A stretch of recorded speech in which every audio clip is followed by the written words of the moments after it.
Muy buenas, aunque ya se ha dicho aquí, pero quiero dar las gracias a todos y todas por participar. Espero que sea una jornada muy productiva. De hecho, más bien estoy convencido de que lo va a ser, entre otras cosas por nuestro próximo ponente, que yo personalmente considero una persona brillante, con una capacidad de pedagogía enorme para hablar y para explicarnos temas que puede que se nos haga normalmente difícil, como es temas de economía, de fiscalidad, de recaudación. Entiendo que todos o casi todos los presentes lo conocéis, porque es también un hombre muy prolífico en los medios de comunicación. Pero bueno, por si hay alguien que no lo conozca, voy a hacer una brevísima pincelada tanto de él, que es Carlos Cruzado, digo ya su nombre. Muchas gracias, Carlos, por estar aquí, y también después de la entidad a la que representa, de Gesta. Y nada, y sin más dilación pasaremos a la ponencia, que yo creo que va a ser muy muy interesante. Comentaros simplemente, por si queréis, que hay un hashtag de la organización, que es La Pobreza Invisible, que es el mismo nombre de la campaña, por si alguien quiere o le apetece tuitear reflexiones de Carlos, por ejemplo, mientras dura su ponencia. Y bueno, paso ya rápidamente a decir un poco una semblanza de Carlos. Carlos Cruzado, que nació en Madrid en 1958, es el presidente de Gesta, que es el sindicato de técnicos del Ministerio de Hacienda. Lo es desde 2005 y consideramos que es una de las voces más autorizadas en cuanto para hablar o para opinar de la política fiscal y económica que se ha llevado aquí en España en las últimas legislaturas, tanto por un gobierno como por el otro. Es abogado de formación y es funcionario del Ministerio de Hacienda desde hace más de 30 años y ha desarrollado gran parte de su carrera profesional en dos organismos de gran relevancia, como es la Intervención General de la Administración del Estado y el Instituto de Contabilidad y Auditoría de Cuentas. Actualmente, como portavoz de Gesta, tiene una gran visibilidad mediática, como ya hemos comentado, y ha aprovechado su presencia en cada plató de televisión y en cada escenario como este para defender un sistema fiscal más eficiente y justo, y sin que ello suponga nuevos recortes y ajustes en contra del estado de bienestar. Él representa a Gesta, como hemos señalado, que es el sindicato más representativo del cuerpo técnico de Hacienda, de la Agencia Tributaria y de los cuerpos técnicos del Ministerio de Hacienda. Agrupa a 8.000 profesionales y fue fundado en el 98.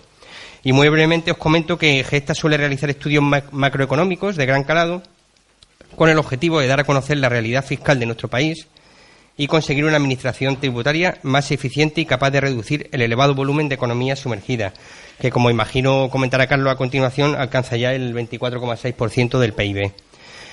Sin más dilación, os dejo con Carlos. Muchísimas gracias por estar y espero que disfrutéis de su sapiencia, que es mucha, os lo aseguro.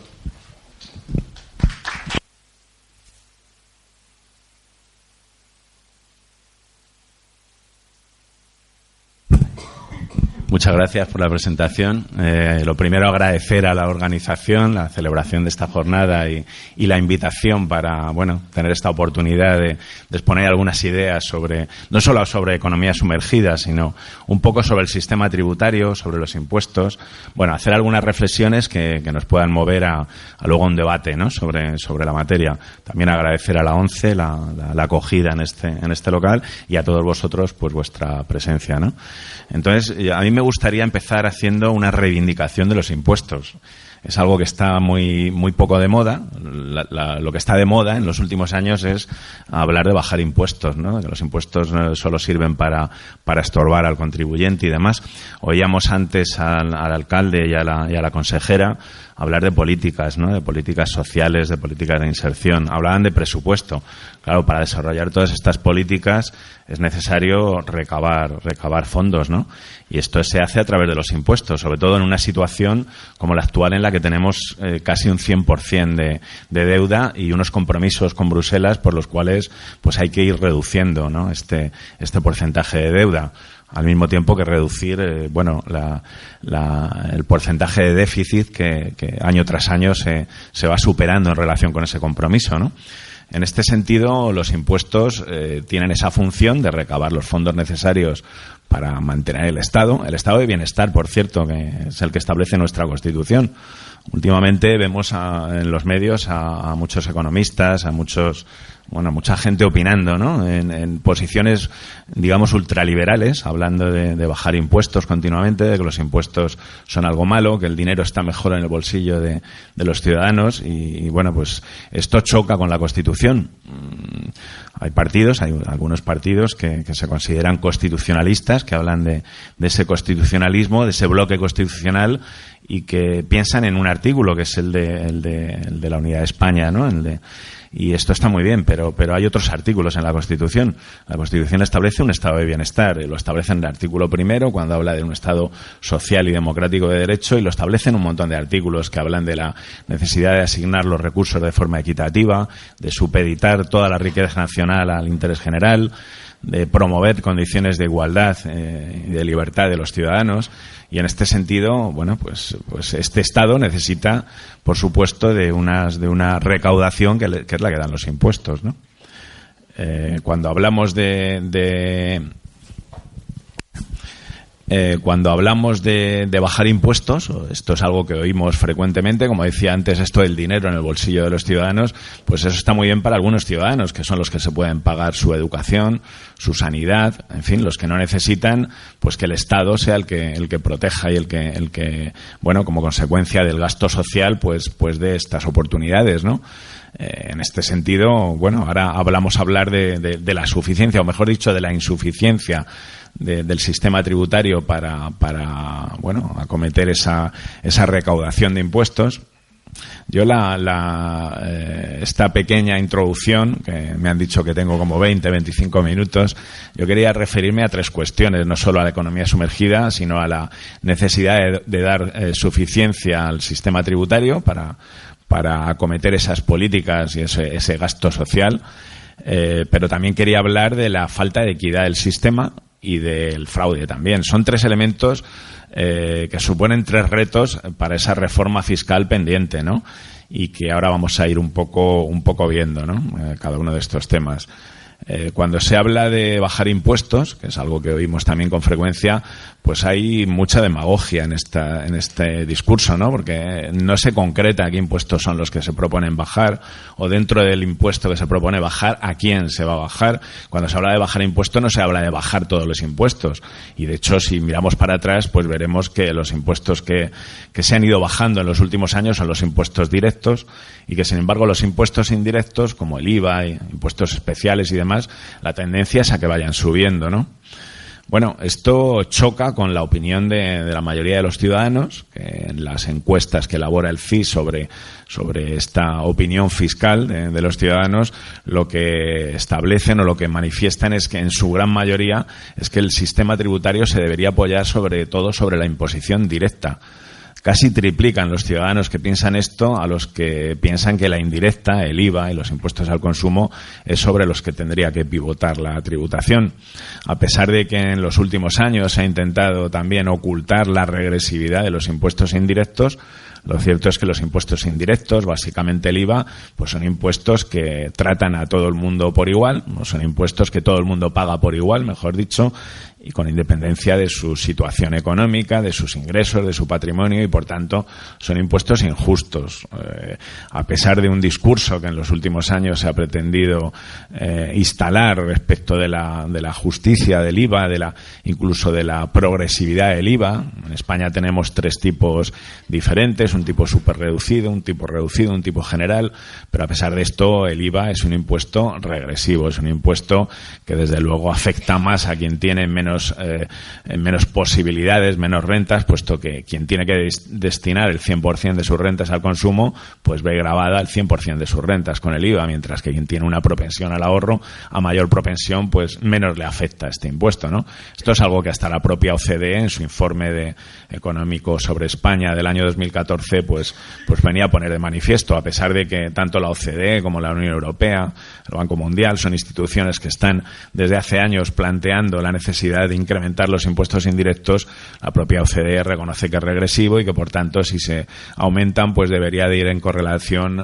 con un aumento del gasto social para proteger a los contribuyentes más desfavorecidos, ¿no? Bueno,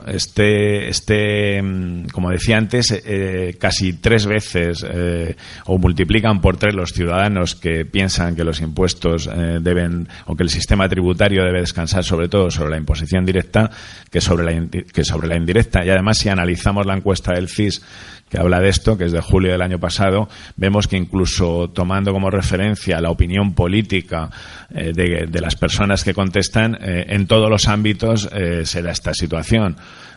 Los votantes de la derecha en menor medida, pero en todo caso casi triplican los que piensan, como digo, que debería descansar el sistema sobre esta imposición, la directa, que sobre la indirecta, ¿no? Sin embargo, lo cierto es que, bueno, las políticas que se van implementando van en la otra dirección. Cada vez tiene menos peso la imposición directa. En este momento hay un cierto equilibrio, pero ya descompensado en poco, pero descompensado sobre la imposición indirecta en España, y con datos de Eurostat, ¿no?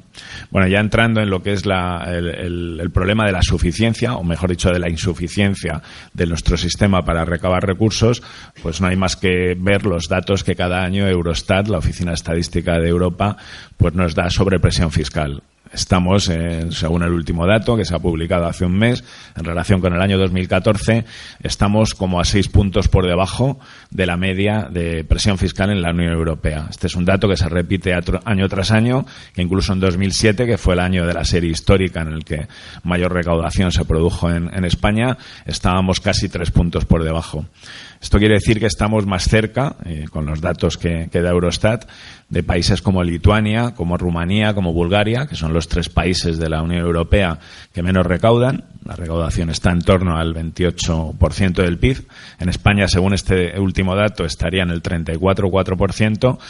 La media está en el 40%. O sea, estamos 5 puntos y pico, casi 6 puntos por debajo de esa media.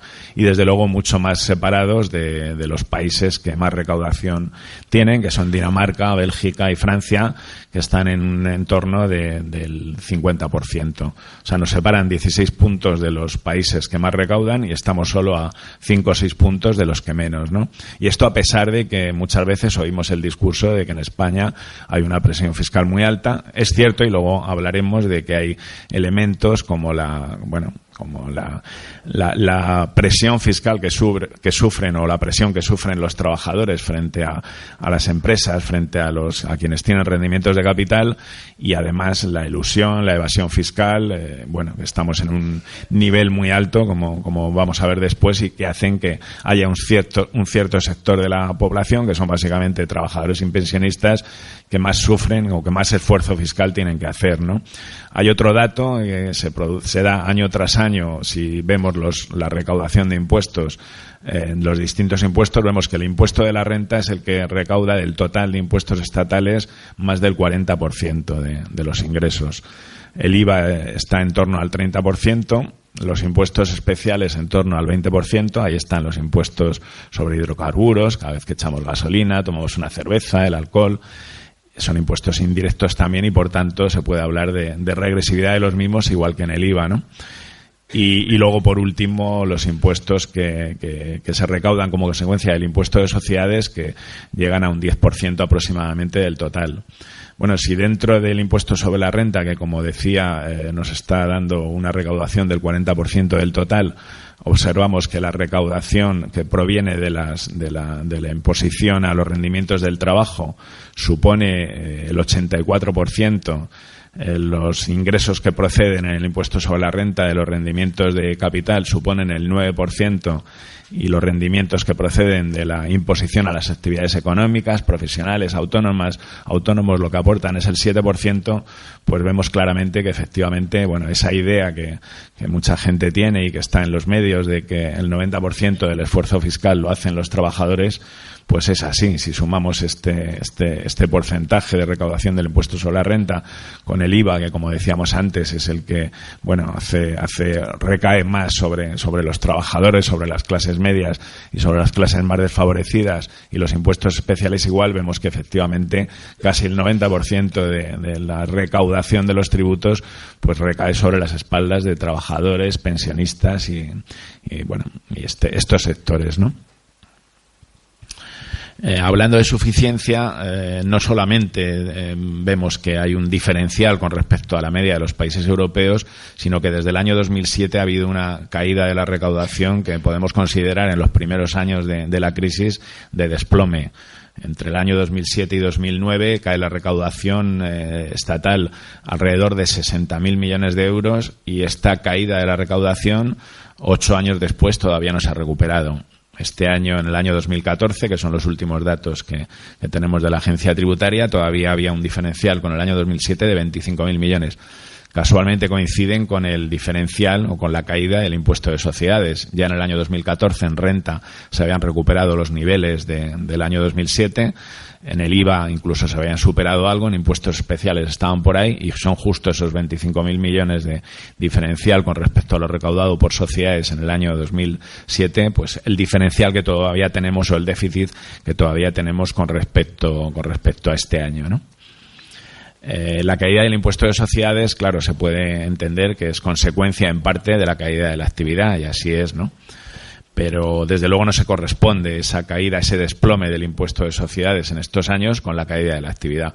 Y hay otros factores que desde luego, tienen que ver, como ya la propia Eurostat apuntaba hace ya un par de años, tiene que ver con las modificaciones impositivas que se venían produciendo desde hace años, la rebaja de tipos nominales en el impuesto de sociedades, que estaba en el 35%, pasó al 30%, y ahora ya este año está en el 25% como consecuencia de la última reforma fiscal acometida por este gobierno, ¿no? Pero también hay que tener en cuenta la cantidad de modificaciones que en el impuesto se han producido en los últimos años y que han conllevado pues un incremento de las exenciones, de las bonificaciones, de las deducciones fiscales, que han convertido el impuesto de sociedades en un queso gruyère, ¿no? Lleno de agujeros por donde se va escapando la recaudación, ¿no? Pero ha habido otras modificaciones. Antes hablábamos de bajadas de impuestos, y las ha habido en relación con el impuesto sobre la renta. El impuesto sobre la renta es un impuesto que cuando se crea en el año 78 pues tiene un carácter sintético, de manera que se graban en una escala progresiva pues todos los rendimientos que tiene una persona, provengan del trabajo, del capital, de actividades económicas. A partir de un determinado momento, hace unos años, se decide desdoblar en dos el impuesto y hacer tributar los rendimientos del capital a unos tipos fijos fuera de la escala general, y desde luego de una manera pues mucho más ligera, ¿no?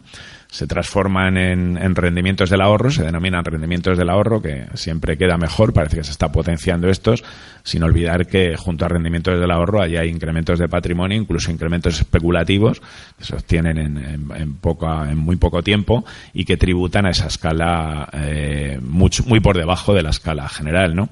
En este momento, y tras la última reforma del impuesto, la escala general queda entre el 19% este año ya y el 45% con carácter general.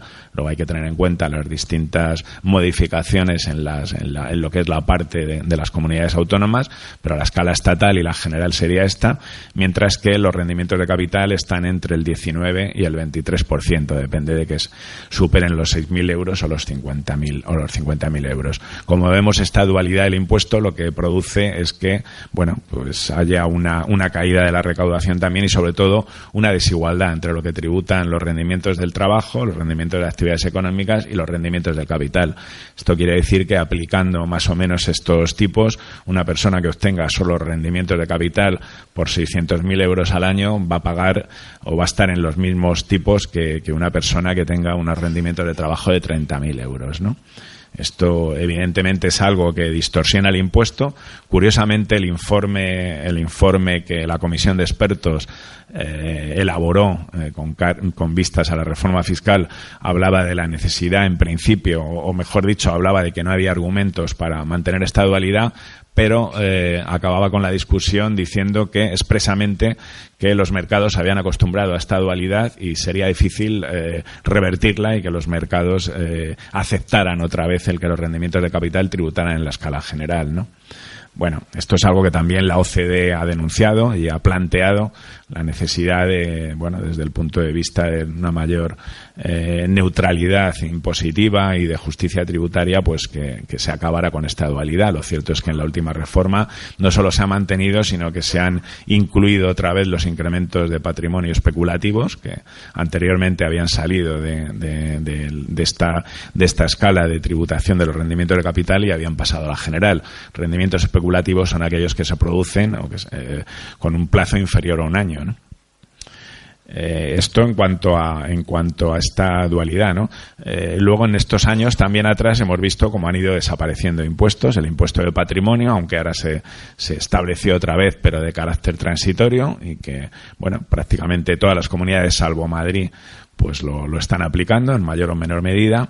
El impuesto de sucesiones y donaciones, que bueno, en los últimos años también, y como consecuencia de una competencia entre comunidades autónomas, una competencia a la baja, se ha ido reduciendo en muchas comunidades de manera importante la tributación. En Madrid está bonificado en lo que se refiere a sucesiones en línea recta en un 99% la cuota, y esto da lugar a situaciones como la que hemos vivido hace unos meses como consecuencia del fallecimiento de la duquesa de Alba, que parece ser que Andalucía reclama el pago del impuesto en Andalucía porque estaba viviendo o residía, parece, habitualmente en Sevilla, mientras que oficialmente residía en Madrid. Es lo que les interesa a los herederos, y en principio han liquidado el impuesto en Madrid.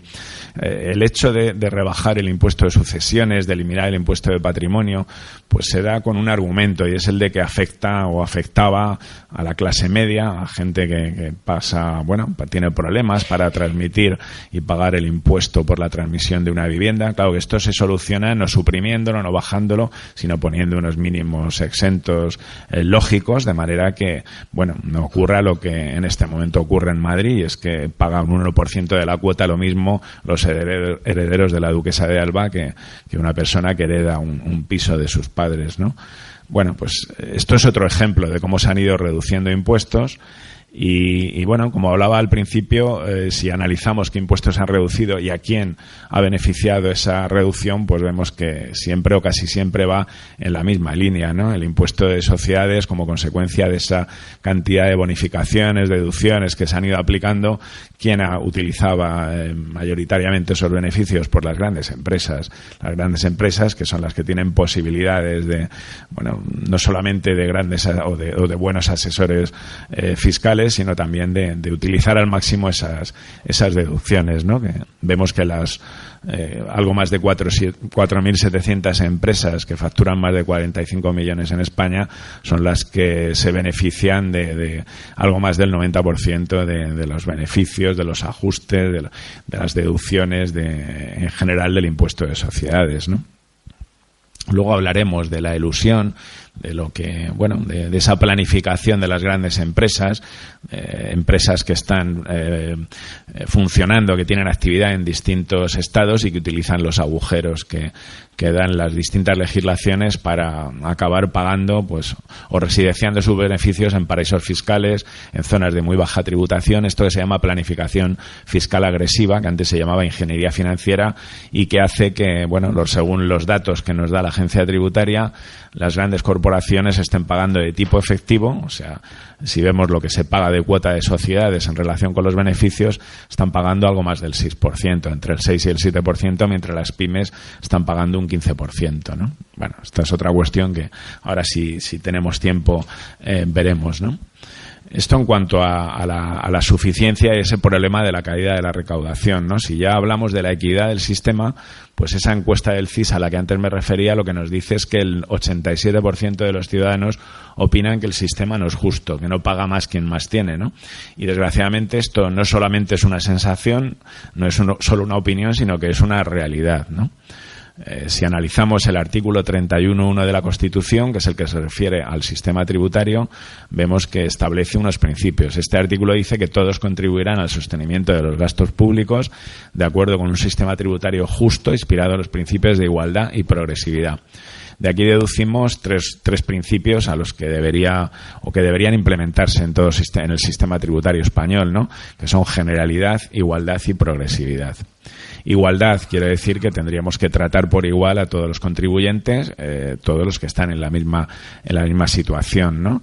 Y en este sentido, bueno, pues no hay más que referirse a la amnistía fiscal que ya se aprobó en el año 2012 para ver que pone en evidencia este principio, por cuanto la amnistía, como sabéis, pudieron acudir a ella cualquier defraudador, pagando en teoría un 10%, que luego, como consecuencia de algunas interpretaciones de la Dirección General de Tributos, quedó en un 3% en realidad, frente a los impuestos que tanto en renta, en IVA, en sociedades, pues iban pagando quienes cumplían con sus obligaciones, ¿no? Esto desde luego choca con el principio de igualdad. Hay un recurso de inconstitucionalidad pendiente sobre esta cuestión en relación con la amnistía, y es un ejemplo de cómo el principio pues no se implementa en toda su amplitud en el sistema tributario, ¿no? Hay otra cuestión en relación con el principio de igualdad, y es lo que nosotros llamamos el chantaje de las grandes empresas, del capital. Muchas veces vemos a periodistas, economistas, políticos que nos dicen que, en fin, a las grandes empresas pues no se les puede aumentar los impuestos, no se les pueden reducir las posibilidades de elusión que tienen, porque se irán de España, ¿no? También se dice lo mismo de los capitales, ¿no? De los grandes fortunas, que se irán si les hacemos pagar. Bueno, esto de entrada ya choca con este artículo de la Constitución que os he comentado, ¿no? Y en todo caso, si mantenemos esa posición, pues habrá que modificar el artículo y decir que todos, menos las grandes empresas, las grandes fortunas, porque ya crean empleo, en fin, por lo que queramos, pues contribuirán al sostenimiento de los gastos públicos, o lo que es lo mismo, los trabajadores serán los que contribuyan, ¿no? Esto en primer lugar. Y luego, en segundo lugar, esto también tiene hay que tomarlo entre comillas, ¿no? Porque mientras existan, como existen los paraísos fiscales en este mundo, pues esto ya está ocurriendo. Claro que se van ya las grandes empresas a tributar o a no tributar en territorios como, ya no solo como Irlanda, que tiene un 12,5% de impuesto de sociedades, no como Holanda, sino como paraísos fiscales auténticos que tienen acuerdos con estos países, y a través de ellos pues acaban tributando muchas de estas empresas, y todos lo vemos en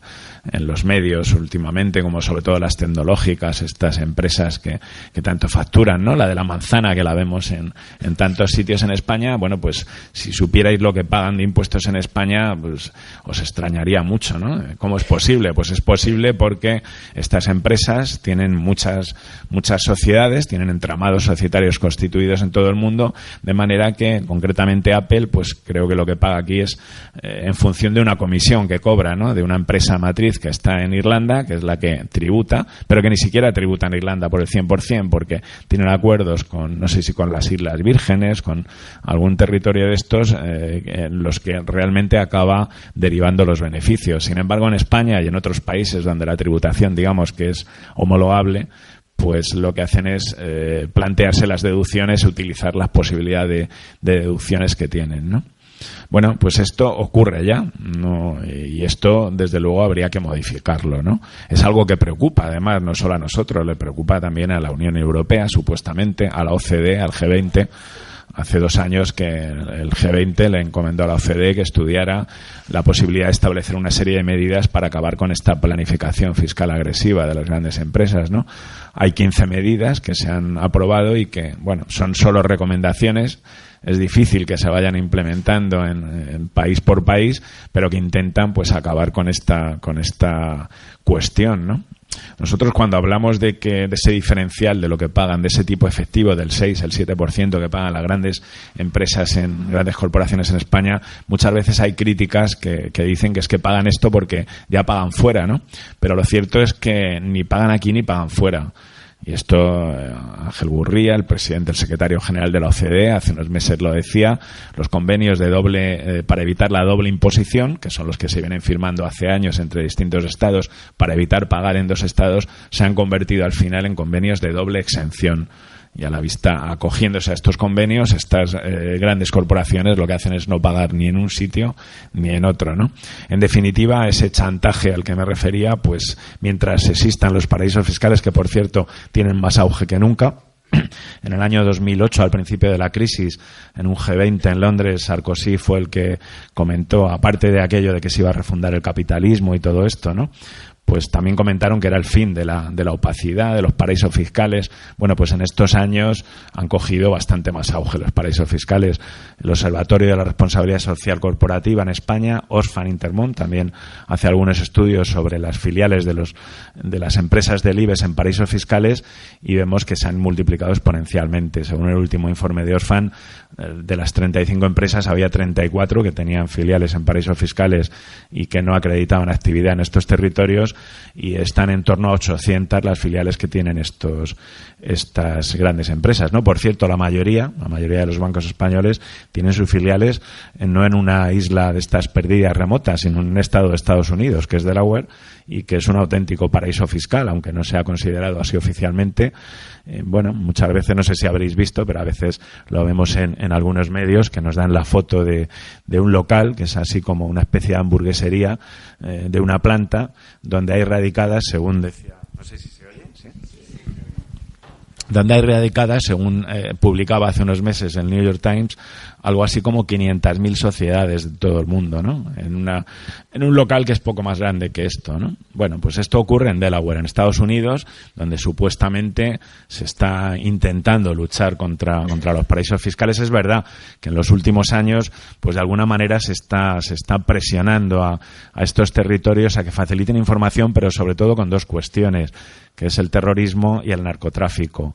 A raíz de los atentados de las Torres Gemelas en Nueva York, pues sí que Estados Unidos empezó a presionar a estos territorios para evitar el que fueran utilizados por el terrorismo internacional, ¿no?, para seguir cometiendo atentados. Desgraciadamente, cuando a lo que hablamos es de simple fraude fiscal, pues los paraísos fiscales, ni siquiera Suiza, Andorra, que están siendo presionados, están colaborando, ¿no? Y lo hemos visto pues en estos casos de corrupción a los que desgraciadamente asistimos con tanta frecuencia en España, en el caso Bárcenas, en el caso Pujol, como ponen tantas pegas estos territorios para facilitar información, ¿no? Por último, y hablando de la quiebra del principio de igualdad que establece la Constitución, habría que referirse a la igualdad en la aplicación de la norma, o lo que es lo mismo, a la actividad de la agencia tributaria. La agencia tributaria, en su mayor parte, más del 80% de su esfuerzo, se dedica a controlar a los controlados. O sea, el sistema informático es muy potente, los cruces son prácticamente al 100% de todos los datos de que dispone la agencia tributaria, pero esto quiere decir que se dedica sobre todo a comprobar esas discrepancias pequeñas o medianas en relación con perceptores de rendimientos de trabajo, de rendimiento de capital sometidos a retención, de pequeñas empresas, pero desde luego en lo que se refiere al esfuerzo en relación con la investigación y sobre todo de las grandes empresas, pues el esfuerzo que se hace es mínimo, ¿no? Entonces ya en este sentido nosotros estamos planteando la necesidad de que la agencia tributaria modifique, traslade su lupa, ¿no?, de estos contribuyentes a los contribuyentes a las mayores bolsas de fraude, ¿no?, que son los contribuyentes pues con mayores posibilidades de defraudar, ¿no?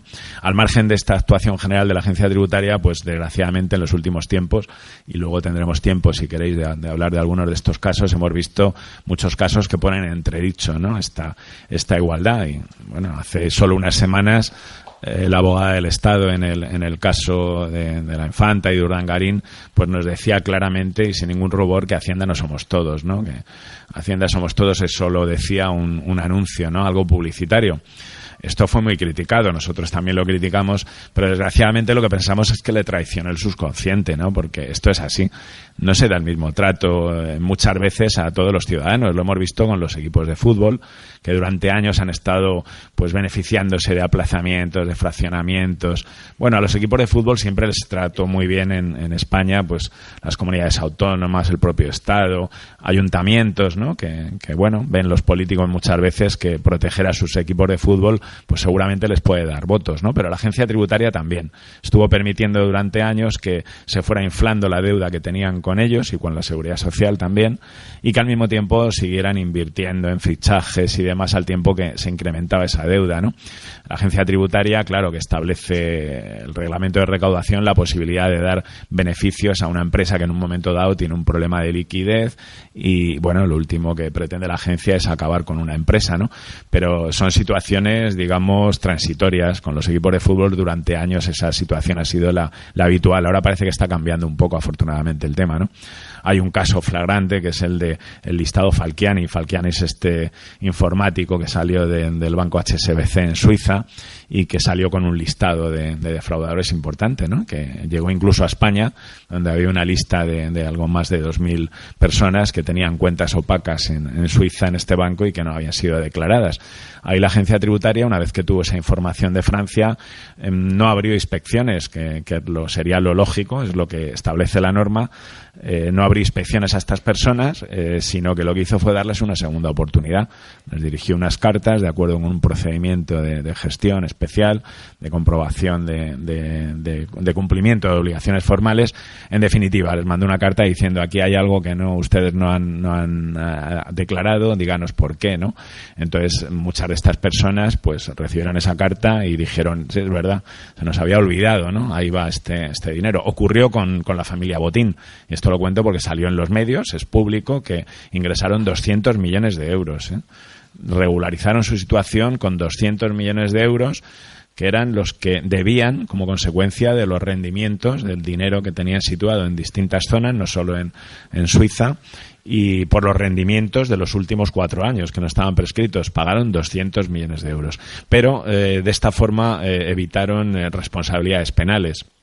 Cuando se regulariza voluntariamente, antes de que haya una inspección abierta por la agencia tributaria o una imputación en los tribunales, pues el artículo 305 del Código Penal, que es el que establece el delito fiscal, lo que dice es que si antes de que ocurra esto tú ingresas voluntariamente y pagas tu deuda, pues quedas exento de delito fiscal, ¿no? Y esto es lo que ocurrió con la familia Botín y con tantas otras personas que estaban en esta lista. Esto, olvidaros que lo vaya a hacer la agencia tributaria si estáis en una situación parecida, y no hablo de cuantías, ¿no? Sino simplemente de que hayáis olvidado incluir alguna cuestión en vuestra declaración. Os aseguro que os abrirán una inspección y tendréis las sanciones correspondientes, ¿no? Si supera los 120.000 euros el fraude, que es muy probable que aquí no se dé ningún caso, pues lo remitiría la agencia tributaria a los tribunales, porque estaríamos hablando de delito fiscal, que es en el que habrían incurrido pues prácticamente todas estas personas, ¿no? Bueno, os podríamos hablar de muchos ejemplos, luego si sale en el debate lo hablaremos, que lo que hacen es pensar al ciudadano que la agencia tributaria no utiliza la misma vara de medir con todos los contribuyentes, ¿no? Y esto estaría en contra del principio de igualdad. Cuando hablamos del principio de progresividad, esto lo que está estableciendo es que el sistema tributario o los impuestos, además de recaudar impuestos, tienen que servir como elemento redistributivo. Sobre esto también hay últimamente mucha discusión, ¿no? Hay muchos sectores que mantienen que la redistribución tiene que hacerse solo a través del gasto. Pero la Constitución establece también esa redistribución a través de los impuestos, cuando habla del principio de progresividad, ¿no? Y la progresividad, desde luego, pues está perdiendo enteros en los últimos años en España como consecuencia de algunas de las modificaciones a las que antes hemos hablado. El impuesto de patrimonio es un impuesto progresivo que ha desaparecido, aunque ahora se mantiene temporalmente. El impuesto de sucesiones y donaciones también, y se ha rebajado considerablemente.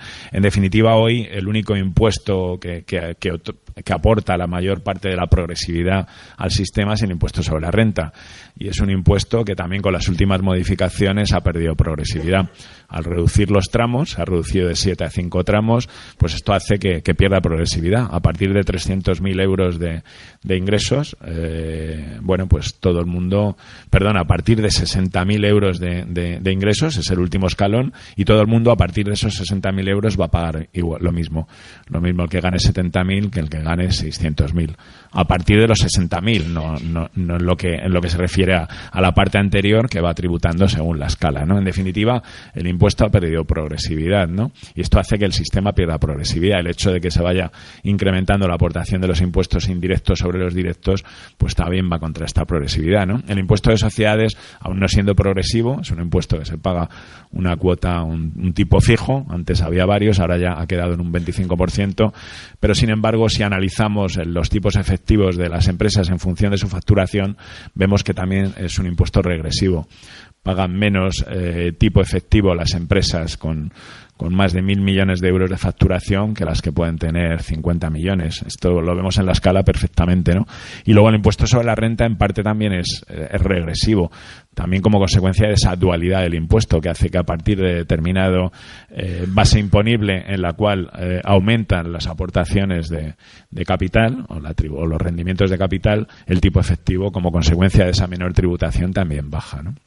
Y luego, por último, al hablar de generalidad, y ya creo que voy a tener que ir acabando, ¿no?, que me he extendido demasiado, ahí es donde vamos a hablar de fraude y de elusión fiscal, ¿no? Elusión es lo que hablábamos de la planificación fiscal agresiva de las grandes empresas, es utilizar la norma para reducir la factura fiscal. Es legal, esto se dice siempre, ¿no? La elusión es legal, la evasión es ilegal, ¿no? La elusión se combate modificando las normas que dan esas posibilidades, se tiene que combatir, por tanto, por el legislativo, y el fraude, la evasión, se combate por la Inspección de Hacienda.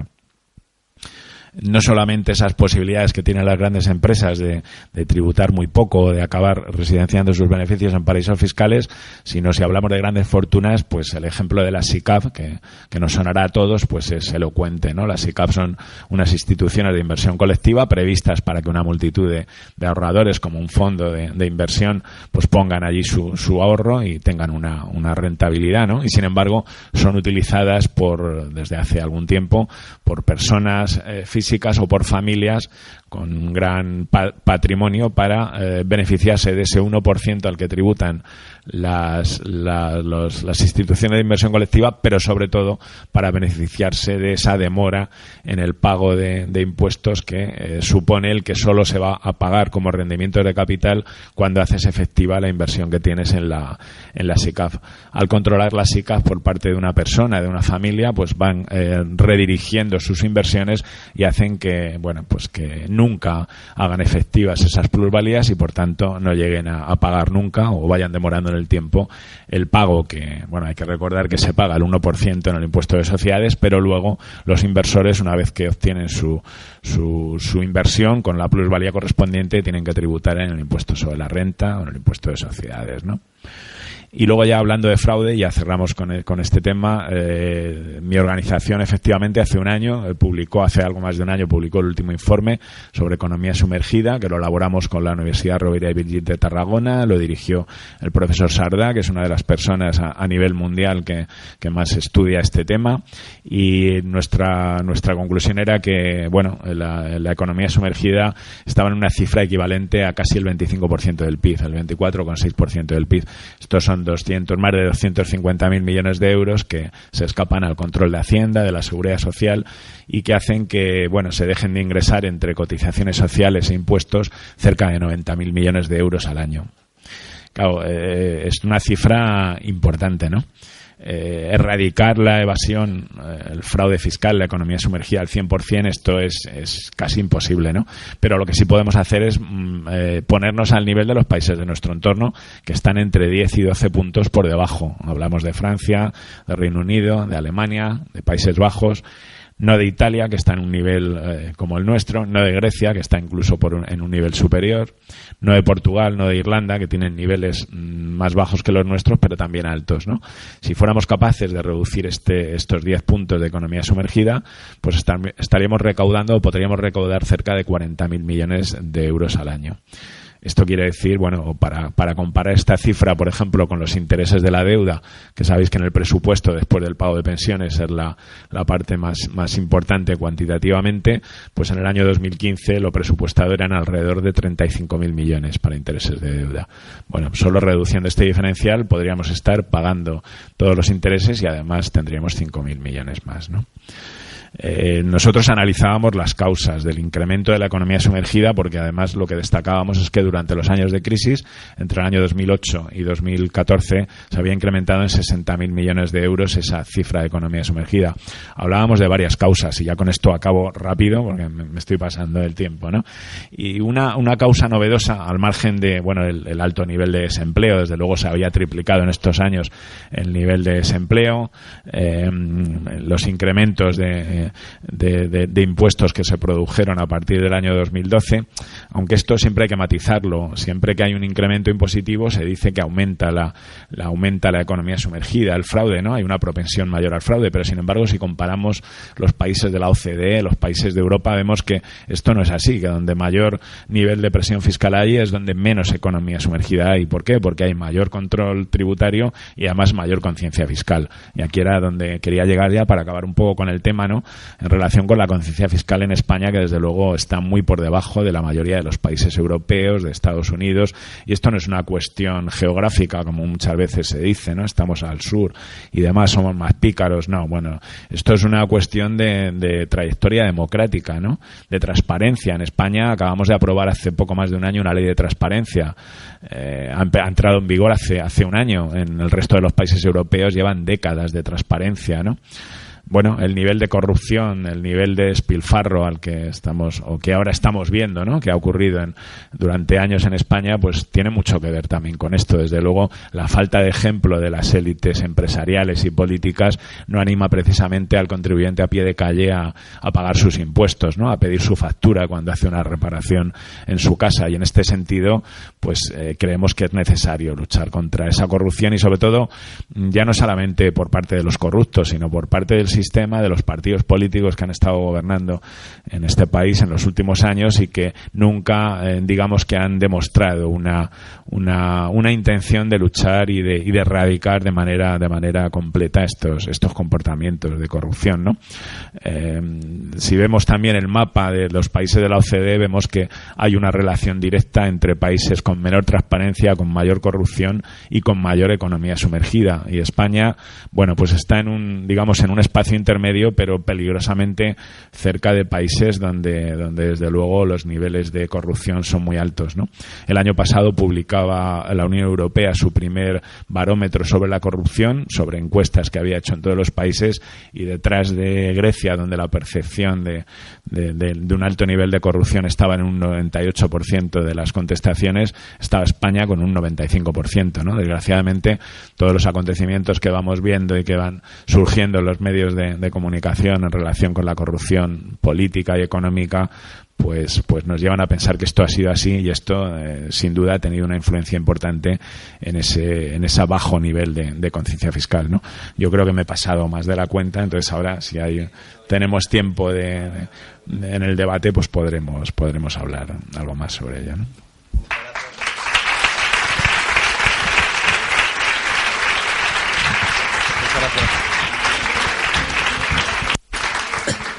Muchas gracias, Carlos, por tu brillante exposición. Le hemos pedido a Carlos precisamente que no agotara todo el tiempo, con la idea de que pudiera haber debate y que aprovecharais su presencia para preguntarle todo lo que queráis. Yo tenía varias preguntas, un poco en las tres líneas que tú has apuntado, tanto en la economía sumergida, en la recaudación de impuestos y después también en la necesidad pedagógica de pagar impuestos entre todos. Pero casi que quiero pasar el micrófono al público y después, si queda algo de tiempo, yo le hago las preguntas. Así que por allí levantan una mano, no sé si podemos ir acercándole el micrófono. El micrófono... Hay que poner otro a él, porque nos vamos a estar todo el rato. Hay que poner otro micrófono a Carlos. Muchas gracias, buenas tardes. Alejandro Blanco de Onda Color. Estamos grabando también las jornadas y se podrán escuchar el sábado en nuestra emisora. Usted ha dicho que si bajásemos el fraude fiscal o el fenómeno de la economía B en 10-12 puntos, al nivel, por tanto, de Alemania o de Francia, pues podríamos pagar los intereses de la deuda. ¿Cuánto nos costaría conseguir eso? Eso también tendría un coste. Habrá que contratar a muchos inspectores de Hacienda. No sé si habrá que poner controles de carretera también y pedirle las facturas a la gente. ¿Cuánto nos costaría? Bueno, pues mucho menos de lo que nos podemos imaginar. Sí que hay un problema de medios, es cierto, y esto también las cifras de la OCDE lo revelan. La OCDE publica una comparativa cada año en relación con los medios de cada administración tributaria de los países miembros, y ahí vemos que estamos en la mitad de medios que la media. En España, según el último dato, estamos en una proporción de trabajadores de la agencia tributaria con contribuyentes como de cerca de 2.000. O sea, a cada trabajador de la agencia tributaria le corresponderían como 1.960, creo que eran contribuyentes, mientras que esa media de la OCDE está en torno a los 800. Y ya si nos comparamos con países como Alemania, como Francia, pues todavía el porcentaje es mucho más bajo, ¿no? Entonces sí, es necesario que se acometa, o sea, que se otorguen más medios, ¿no? Bueno, ahora no recuerdo la cifra exactamente, pero desde luego, en relación con la recaudación actual ya, digamos que esto se podría considerar la contratación de más personal o más medios para la agencia tributaria, no como un gasto, sino como una inversión, porque se multiplica exponencialmente la recaudación, ¿no? Esto por un lado, pero es que no solamente son necesarios más medios. Como decía antes, es necesario luchar contra las grandes bolsas de fraude. Nosotros hace unos años, no en este último informe, sino en el anterior que sacamos, hicimos un estudio y llegamos a una conclusión, y es que frente a la opinión generalizada de que la mayor parte del fraude está en esa pregunta del con IVA o sin IVA, en los autónomos y demás, pues a nosotros las cifras que nos salían eran otras, ¿no? Y las cifras que nos salían es que más del 70%, más del 72% del fraude correspondía a grandes empresas y grandes fortunas. Y no estoy hablando de elusión fiscal, estoy hablando de fraude. Solamente un 16% sería responsabilidad de pymes y un 9% aproximadamente de autónomos. Luego un 2-3% serían los fraudes, digamos, no empresariales, ¿no? Como es el escriturar un piso que compras por menor valor, o en fin, no declarar un alquiler si tienes un piso arrendado. Entonces, en definitiva, nosotros estamos hablando de más medios, pero también de un cambio sustancial en la agencia tributaria que dedique mayores efectivos pues a las grandes empresas, a las grandes fortunas. Hay una delegación de grandes contribuyentes en la agencia tributaria, es una unidad que precisamente lo que hace es controlar a grandes fortunas. Bueno, en principio está estipulada para poder controlar a personas con rendimientos superiores, a rentas superiores al 1.000.000 de euros al año, o grandes empresas que facturen más de 100 millones de euros, ¿no?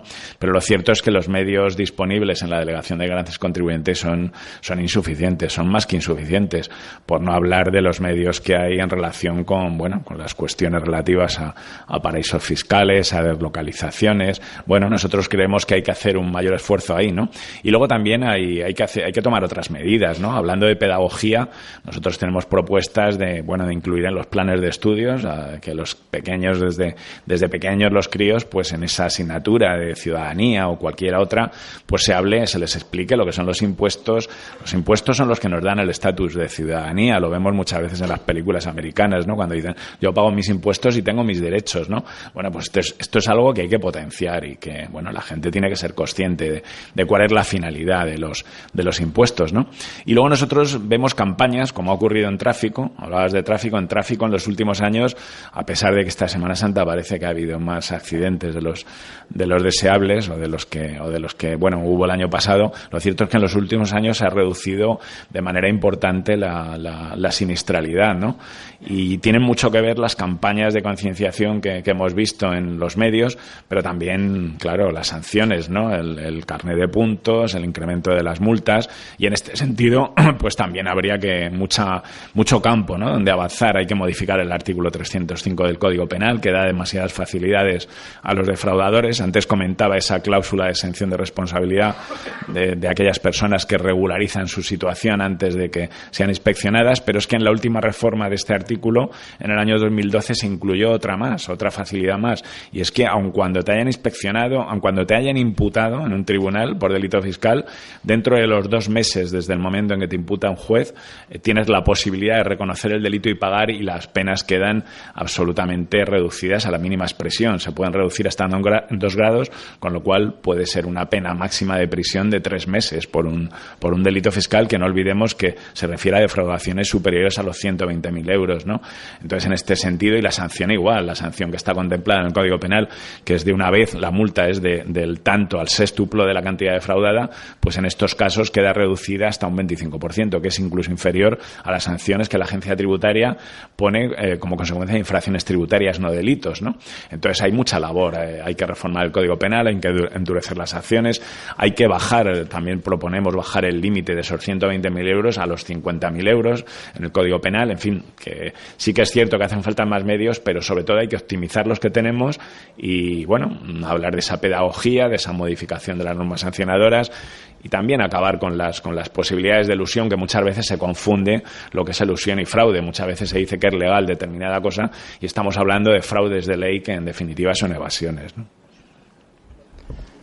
¿Alguna otra pregunta?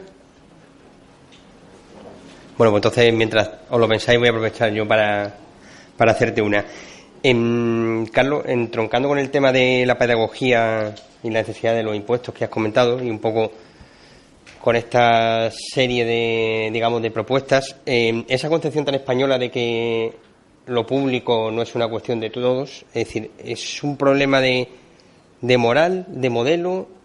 ¿Cómo se puede combatir? Has dado algunas líneas. Yo creo también has comentado aquí que hay ciertos casos como pues bueno, la frase del abogado del Estado en el caso Nos o la propia amnistía fiscal no juegan a su favor. Y después también el tercer sector o la acción social, ¿qué papel puede jugar en esa lucha contra el fraude? No sé si tiene algún papel o simplemente es mero espectador de las decisiones que puedan tomar, por este caso, nuestros gobernantes. Sí, en lo que se refiere a la primera parte de la pregunta, cuando hablas de por qué ese bajo nivel, ¿no?, de conciencia fiscal, bueno, antes hablaba de la falta de transparencia, ¿no? Pero es que, además de esto, hombre, hay que tener en cuenta que aunque llevamos ya 40 años casi de Constitución, bueno, pues si nos comparamos con otras democracias europeas, pues tendrá que pasar todavía tiempo, ¿no?, para que se vayan asentando pues costumbres como la de, por ejemplo, seguir el debate presupuestario. En España, quizá con la crisis están empezando a cambiar las cosas, ¿no?, pero en España el debate de los presupuestos no ha interesado nunca a nadie, ¿no? A lo mejor hay que hablar también de la responsabilidad de los políticos o de los medios de comunicación por no interesarse por el tema. En los países anglosajones, desde hace años, la gente cuando llega a ese debate le interesa muchísimo porque quieren ver a dónde van sus impuestos, ¿no? En España, quizá por esa falta de transparencia, quizá porque ya teníamos asumido que había mucho despilfarro, mucha corrupción, pues no nos hemos preocupado por ese tema. Afortunadamente ahora empieza a cambiar las cosas, ¿no? Y eso es algo que hay que seguir. Y la ley de transparencia nos tiene que dar la posibilidad de conocer al detalle en qué se gasta nuestro dinero, ¿no? Y en ese sentido, bueno, pues seguramente iremos avanzando, ¿no? En cuanto al tercer sector y a esta cuestión, nosotros estamos percibiendo, ¿no?, que de unos años a esta parte, pues el tema de la fiscalidad se está viendo como un elemento muy importante, ¿no? Es verdad que el desempleo, que la reducción de los salarios, que hay muchas circunstancias, muchas causas de la desigualdad, ¿no?, que es tremenda, que lo dan todos los datos nacionales e internacionales, nos dan ese incremento de la desigualdad, pero también es cierto que la fiscalidad tiene que jugar ahí un papel importante, ¿no? Y afortunadamente la jornada de hoy y tantas otras, en este mismo mes en Sevilla, hace un par de semanas estábamos presentando el Observatorio de la Desigualdad en Andalucía y, bueno, tuve el honor también de hacer esa presentación con un informe de mi organización hablando de estos temas, ¿no?, de fiscalidad, de necesidad de dotar al sistema tributario de justicia, no solo para acometer esa recaudación de impuestos necesaria para estas políticas, sino también como elemento redistributivo, ¿no? Creo que hay un cierto consenso en torno a la necesidad de dotar de suficiencia y también de equidad al sistema como arma también para mejorar esos índices que desgraciadamente de desigualdad nos van ofreciendo pues todas vuestras organizaciones y otras organizaciones internacionales, ¿no? Ahí hay una pregunta. Hola, buenos días, Carlos. Buenos días. Mira, yo quería hacer una pregunta porque nos estamos preguntando todo y aquí reflexionando sobre qué hacer, ¿no?, para disminuir lo que es la economía sumergida o el fraude fiscal. Y decías que en el informe que habéis hecho el año pasado, el año anterior, que el 70% se valora que un 70% viene de las grandes fortunas o de las grandes empresas. Si estos son 4 o 5, ya están perfectamente identificados dónde está el problema, ¿no? Entonces, estoy totalmente de acuerdo de la pedagogía, de educar, ¿no? Yo creo que el saco común, todo el mundo, creo que todos entendemos para qué está. Que quizás los pequeños fraudes del autónomo, que no llegan ni a un 10%, como tú comentabas, sea un poco por la sensación de vaya tela como están gestionando mi dinero, pues no lo pago, ¿no? Pero el 70% viene de las grandes empresas, de la grande maquinaria, ingeniería fiscal, como dices, de evasión fiscal. Está perfectamente identificado dónde está el problema, entonces. El 70% del problema. Entonces, ¿cómo combatir esto? Porque, y depende mucho esto, desde mi punto de vista, de nuestros políticos, ¿no? De las leyes que hacen, porque lo permiten a través de la legislación fiscal, que haya esta evasión fiscal. Entonces, es un poco decir... Creo que eso no tiene mucha solución, si depende de los propios políticos poner fin a esto o a gran parte de esto, ¿no? Bueno, una reflexión. Bueno, sí tiene solución y de hecho en los últimos años, quizá como consecuencia de la crisis, los ciudadanos son más conscientes del problema que supone el fraude, ¿no? La economía sumergida, el fraude fiscal, la corrupción. Y tiene solución. Si analizamos los programas de los partidos políticos que concurrieron a las últimas elecciones, vemos que prácticamente todos hablan de elusión fiscal, hablan de luchar contra el fraude. Otra cosa es lo que luego veamos, ¿no? Pero en principio ha habido una evolución. Ha habido una evolución importante. Cuando desde mi organización empezamos ya hace unos años a hablar de este tema, se minusvaloraba por parte del Ministerio de Hacienda, por parte de la mayoría de los partidos políticos. Se llegó a decir que nosotros creábamos alarma social cuando dábamos aquellas cifras de fraude, ¿no? Esto ha ido cambiando, ya se reconoce. Y ya no solo es gesta, hay un montón de informes. En España podemos hablar de entre 20 o 25 informes españoles e internacionales que todos sitúan la economía sumergida entre el 20 y el 25% en España. Se pueden discutir los datos, pero hay cierto consenso en relación con esto. Y esto es algo que está trascendiendo. Bueno, nosotros desde nuestra humilde posición pues intentamos hacer pedagogía en este aspecto. Sobre todo lo que hemos intentado ha sido trasladar a los ciudadanos las cosas que ocurren en Hacienda, ¿no? Y tratar de darle una lectura comprensible, ¿no? Si hay falta de transparencia en la administración en general, en Hacienda ha sido descomunal, es enorme la falta de transparencia. Muchos periodistas nos preguntaban al principio, ¿no? Se dirigían a nosotros para que les intentáramos explicar esas cifras, esos cuadros, esos datos que muchas veces son difíciles de entender, ¿no? Yo creo que es un paso que los ciudadanos empiecen a darse cuenta, bueno, de lo que pagan las grandes empresas. Hace años que muchas organizaciones y nosotros también planteamos el hecho de que las grandes empresas hagan público lo que pagan de impuestos fuera de España, ¿no? Ahora una de esas 15 medidas BEPS que ha aprobado la OCDE se trata de que, las empresas a partir de 750 millones de euros, y ya está incluido en la Ley de Sociedades española, pues faciliten esa información. Pero de momento esa información la van a facilitar a la agencia tributaria, no va a ser pública. Nosotros pedimos que esto sea público para que todo el mundo conozca, no solamente por artículos de investigación que vemos en los periódicos, lo que paga Apple o lo que pagan estas empresas de impuestos, sino para que conozcamos la cifra exacta, para que la agencia tributaria, el Ministerio de Hacienda nos diga, estos señores han pagado esto y pagan fuera de España tanto, en este sitio, en el otro. Todo eso es importante, que la gente vaya conociendo esto, que vaya conociendo por las cifras de fraude, lo que la agencia tributaria hace, donde hace un mayor esfuerzo, y a partir de ahí, pues los partidos se verán obligados, como ya está ocurriendo, a meter en sus programas electorales esta serie de medidas, ¿no? Bueno, nosotros concretamente ahora en esta situación de interinidad en la cual se está intentando formar gobierno, pues en esas propuestas que están haciendo el PSOE y Ciudadanos por un lado, Podemos por otro, los partidos que están intentando, al menos eso parece, ¿no?, formar gobierno, pues sí que vemos una preocupación en la mayoría mayoría de ellos por el tema de economía sumergida, de fraude fiscal, de dotar de una mayor situación de equidad, de justicia fiscal al sistema. Concretamente a mi organización, bueno, pues nos convocaron hace unos días, la semana pasada, tanto Ciudadanos como el PSOE, para explicarnos, para pedirnos una opinión respecto de las cuestiones que están en ese acuerdo. Nosotros la hemos dado, creemos que es mejorable, tiene sus luces y sus sombras, lo hicimos público, y a partir de ahí esperemos que en adelante, bueno, pues los partidos tomen en cuenta pues ese, bueno, no sé si clamor, pero al menos esa opinión ya de los españoles que se vuelcan esa encuesta que decía antes del CIS, en el sentido de que, bueno, el sistema es injusto y hay que cambiarlo, ¿no? Y luchar contra la evasión y la elusión fiscal es una de las medidas, ¿no? En relación con la SICAF, absolutamente todos los partidos incluían medidas para de alguna manera abordar el tema, incluido el Partido Popular, y digo incluido porque quizás el que menos en su programa electoral incluía este tipo de medidas, quizá porque es el partido de gobierno y da por hecho que ya está luchando contra el fraude, ¿no? Incluso el Partido Popular hablaba de limitar, de poner un límite en la SICAF.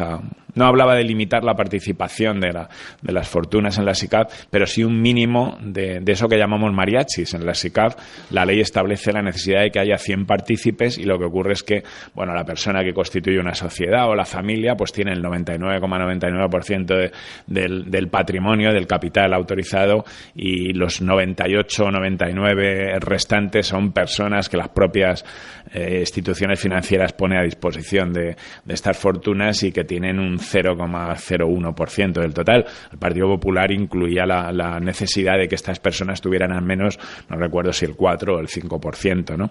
En definitiva, bueno, pues desde luego la ciudadanía tiene mucho que decir en este aspecto, ¿no? Lo hemos estado viendo en relación con lo poco que pagan las grandes empresas. En Reino Unido hubo un debate importante hace un par de años, incluso tuvieron que acudir las personas, los directivos de estas grandes empresas a una comisión de investigación en el Parlamento, y como consecuencia de esto, bueno, Starbucks, esta cadena de cafeterías y tal, ¿no? Pues se hizo público que no estaba pagando impuestos en Reino Unido. Los ciudadanos hicieron boicot en su momento a estas cafeterías. Hubo una comparecencia en esta comisión, se hizo público, y todo esto hace que bueno, cuando la gente es consciente del tema, en definitiva, en una democracia, los ciudadanos son los que eligen a sus representantes, y bueno, esperemos que sí, que tenga solución esto, ¿no? Bueno, creo que nos hemos metido en parte del tiempo de la pausa del café, así que no hay tiempo para más preguntas. Nada, y de aquí darle las gracias de nuevo a Carlos por su participación y por su siempre brillante exposición, y nada, y a vosotros pues ahora departiremos un poco aquí en el café. Muchas gracias, Carlos, ha sido un placer. Muchas gracias, un placer.